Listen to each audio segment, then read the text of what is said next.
So exciting. Audrey Russo has not slept a wink. She's been at Target Center all night long, and you were there when the game ended and the fans came out. How are they feeling? How are you feeling this morning?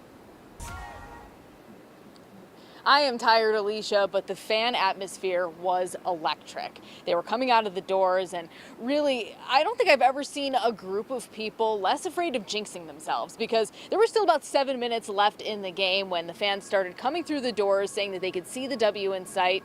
They were right, and they let it show.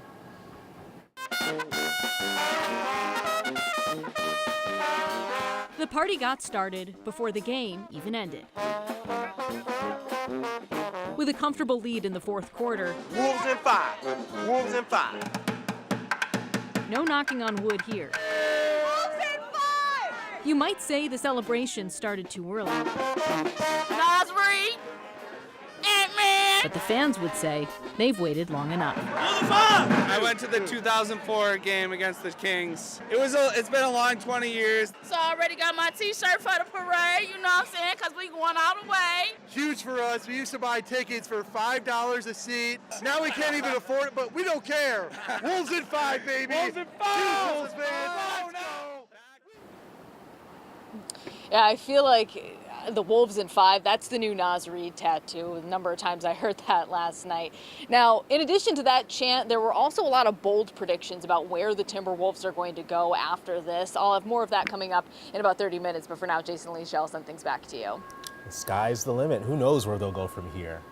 Man, it's been a fun couple of rounds to watch, taking out some really big teams. Back-to-back years. We are so what did they said 21 years? It's been, I was 14 years old the last time this happened.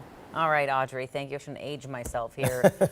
Switching gears, we do have a lot to talk to this morning, a lot to get to here at 6:08. The other huge story we are following this morning, those massive wildfires in northern Minnesota. And just within the past several hours, it appears there's finally some encouraging news here coming from authorities. The St. Louis County Sheriff saying the fires did not grow much in size yesterday like they did earlier this week, but still, the Camp House fire, the Jenkins Creek fire, and the Munger Shaw fire have now burned a combined 35,000 acres. Michelle Beck is at the live desk with new information just coming in here. Michelle. Well, guys, here are the 3 big fires in the St. Louis County area right now. And as you can tell by all these red zones, there's evacuations for all 3. And so again, right now, officials say the Jenkins Creek fire has grown to more than 20,000 acres. This is now the biggest among the 3. Changing weather is a concern for today, even for the smallest of the 3 fires, dubbed Munger Shaw, at least 1,600 acres wide. In fact, the sheriff says the weather is what prompted residents to request those evacuations. That's also connected to why officials today will be closely watching the Jenkins Creek fire. The sheriff explains in his late night post to social media. It's become the largest of the 3 fires by far, and we are watching that. We'll be watching that closely tomorrow. There's concerns between 4 and 7 in particular, where winds may potentially be blowing that toward the Hoyt Lakes. That area is on alert and should be on alert for the winds tomorrow and how that can affect the direction of that fire.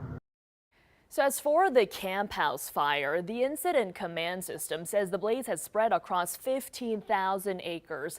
The commanders overseeing all 3 fires report 0% containment. Jason.